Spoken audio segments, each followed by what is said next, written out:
So first things first, I want to shout out Xiaomi for sending this over. And if you guys aren't a part of the Mi community, I suggest you sign up for that because there is some awesome deals running right now and some awesome devices like the one I'm going to show you today. So what if I told you the next Apple iPhone would have a 120Hz refresh rate screen, the same one seen in the Galaxy S21, as well as a 108 megapixel primary sensor at the top of a quad camera array, as well as a 5020 mAh battery, a fast charger in the box, Touch ID, Face Unlock, as well as stereo speakers, an IR blaster and a headphone jack? What do you think Tim Cook would charge for something like that? $1 million. I think we can all agree it would be a ridiculous amount of money, but that's what makes this phone here, the Xiaomi Redmi Note 10 Pro, one of the best, and I know I say this a lot, but it really is, and it might be the best budget phone of 2021 to date. There will be more competitors out there, but right now, for the price and what you get for the money, it really is insane, and it's crazy how they're able to deliver such high specifications at such a low price. So there must be a reason for this, and we will uncover those reasons later on in the video. And I'm not just going to reel off the spec sheet because there's a bunch of videos out there that already do that. What I'm going to do in this video is run through the design, show you guys what this phone's all about, and then we'll test out some gaming, see how it performs under high pressure, high frame rate and high graphics. And then at the end, I'm going to do a side-by-side camera comparison, a really quick one between this and the Apple iPhone 12 Pro Max, which costs 4 times the price. So we will see if a device that costs 4 times more can deliver 4 times better results. So that's going to be interesting to see. So make sure you stick around for that. And if you are already subscribed, you are truly legendary. And if you're here for the first time, consider subscribing and you will be one of the finest subscribers known to man. Anyway, let's go.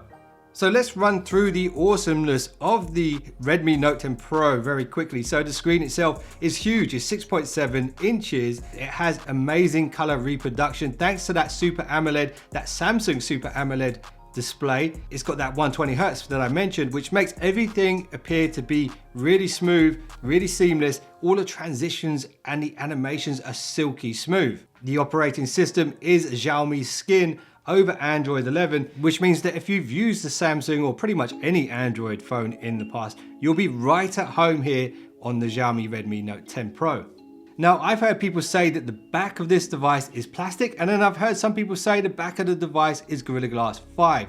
And I tell you what, the fact that there's some uncertainty surrounding this shows you how much of a good job Xiaomi have done with this if it is plastic. And the only way I could really find out right now is to get maybe this Ninja Star and try and dig it into the back of their phone, which I'm not planning to do. So the back of the phone is really nice. This one is the gray one. There are 2 other colors. The frame itself, however, is plastic, but it still gives off that premium vibe. And it's even got this sort of groove cut into the top and bottom edges. And normally you would see these kind of things on combat knives or swords. And these ridges are known as a fuller. And the reason they use them in blades is to lighten the blade without affecting the integrity, the strength of the blade. And in this case, it just looks really cool. And the weight of the phone is actually really nice. It's really well balanced. It's not too light, it's not too heavy. I would have thought with a 5020 mAh battery, it would have been a bit heavier. And that battery, by the way, is considerably larger than the Apple iPhone 12 Pro Max.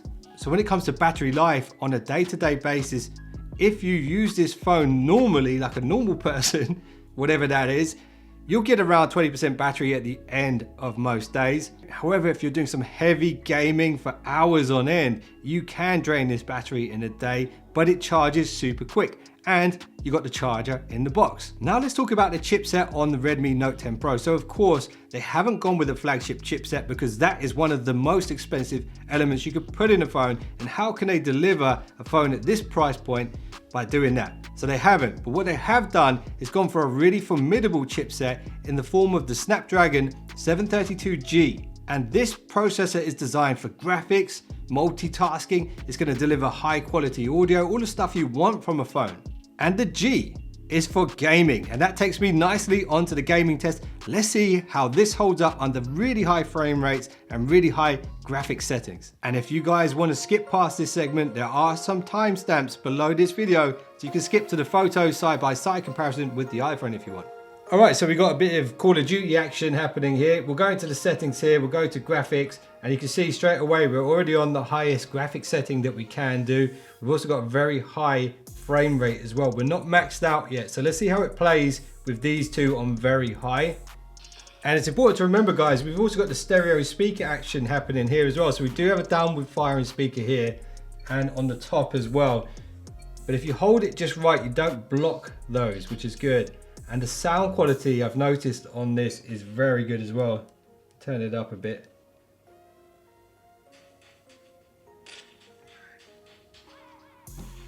Contact with enemy. A little bit of a stutter there as I came around the corner, but the movement seems very nice actually.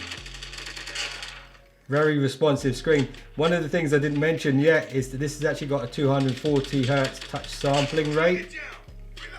And it's also got a game mode, so you can strip back all your RAM and all that kind of stuff. Well, I'm kicking ass here.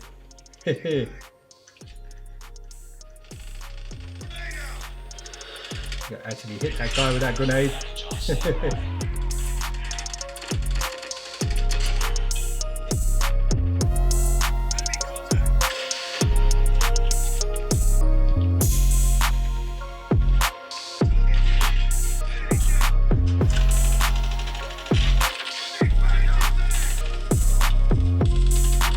The sound is very good on this. I'm telling you, you can tell what direction the bullets are coming from.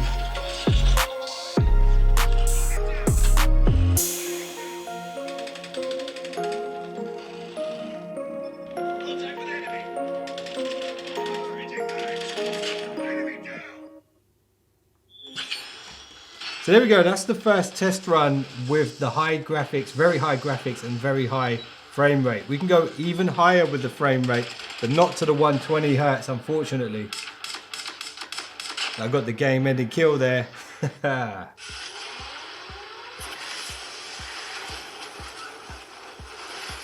So there we go, 18 kills in that one. Not bad, huh? What we're gonna do now then is we're gonna play again, but this time with the highest frame rate that we can. So here we go, let's go into settings. Let's get that graphics. Well, once you go with the max with the frame rate, it brings the graphics down to just high, not very high. Let's see how it plays with the very high frame rate. Well, not a good start. Alright, here we go. Wow, okay, yeah, now we're feeling that smoothness of the frame rate. It feels way faster. Even the controls feel a little bit faster.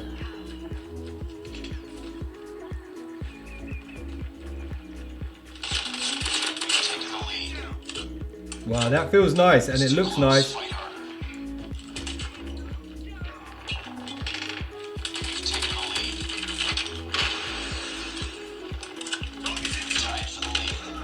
Whoa, I've got 3 of them on me.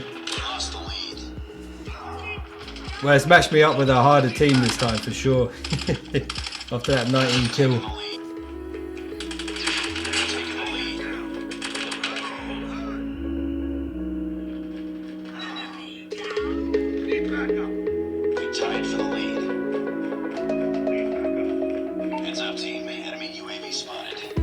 Funny enough, it seems to play smoother with the high frame rate than it did with the high graphics.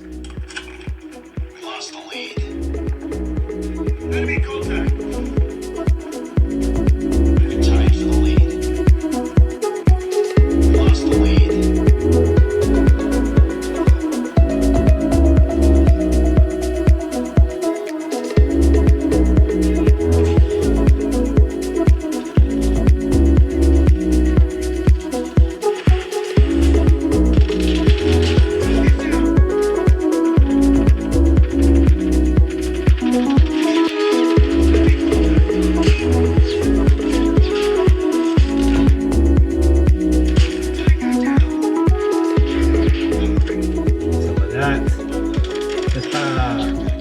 Look at that, game winning kill, another one. So after gaming on this device for a lengthy amount of time, I can tell you the screen is crisp, it's sharp, the performance is very stable. You can push it to extremes where you might see some stutters and stumbles, but for general gaming, not an issue at all. I'm very impressed with this. I would have liked to have seen the 120 Hertz mode on Call of Duty, so that wasn't there, even though this is a 120 Hertz panel. It is capable of it, but it's just not an option in that particular game. But that's just me really nitpicking there. Now, what better way to see what this 108 camera sensor can do than to put it up against the mighty iPhone 12 Pro Max? And that's what we're going to do now. And a shout out to Vodafone for sponsoring this video. They've hooked me up this iPhone 12 Pro Max here, and they've got a bunch of awesome deals for you guys to check out. Fingers crossed they get the Redmi Note 10 Pro over there as well. And what we've got here with the Redmi Note 10 Pro is the 108 megapixel sensor, snapping a photo, but then using pixel binning to combine it all together into a 12 megapixel shot. And let me know what you think about this particular picture. How does it compare to the iPhone photo? Is it 4 times better on the iPhone? Or is the Redmi picture better? Let me know in the comments below. Okay, so here's another photo, and in this one, on the Redmi, I was using the Ultra mode. So this is where it doesn't use pixel binning, and it's using the full 108 megapixels. Let me know what you think. What I've noticed sometimes, these Ultra modes don't always work as well as the pixel binning modes, but let me know in the comments what you think. So the Redmi Note 10 Pro does have a telephoto, and so does the iPhone. So this is those two side by side. Which one looks better to you? Let me know. Now here's a feature that the iPhone doesn't have, and that's a macro mode. So a macro mode will let you get very close to a subject to capture those fine details. And not everybody will have a use for this, but it's definitely a nice to have. So check this out. And of course there is a night mode on the Redmi Note 10 Pro. It's not the strongest night mode I've ever seen, but it's pretty good. And let's not forget the 16 megapixel selfie camera. Let me know what you think of these. But what I'd like to do now is just tell you what I think of the Note 10 Pro having actually used it. So for the money, quite honestly, at the time of this video, I do believe this might be the very best budget smartphone ever made. It's got so many standout specs, it's just crazy. One thing you must be aware of though is those specs have to be subsidized somehow, and there are ads within the software. So basically Xiaomi are selling ad space within their operating system. That for me isn't a huge problem. I barely notice the ads, but sometimes you might actually find something that you actually want to buy or an app you actually want to download. So maybe it's not such a bad thing overall, especially when you consider what you get in exchange for these little compromises. So you've got that flagship size battery, you've got flagship level display, you've got flagship camera firepower, but there are a couple of hardware features missing, stuff like wireless charging, 5G and Wi-Fi 6. Now, if none of those three are important to you, then I believe the Xiaomi Redmi Note 10 Pro is the Android you've been looking for. And may the force be with you guys. And if you want to pick it up, there will be a link below this video. And if you just subscribed, you are now one of the finest subscribers known to man. And I'll see you guys in the next one. Don't be late.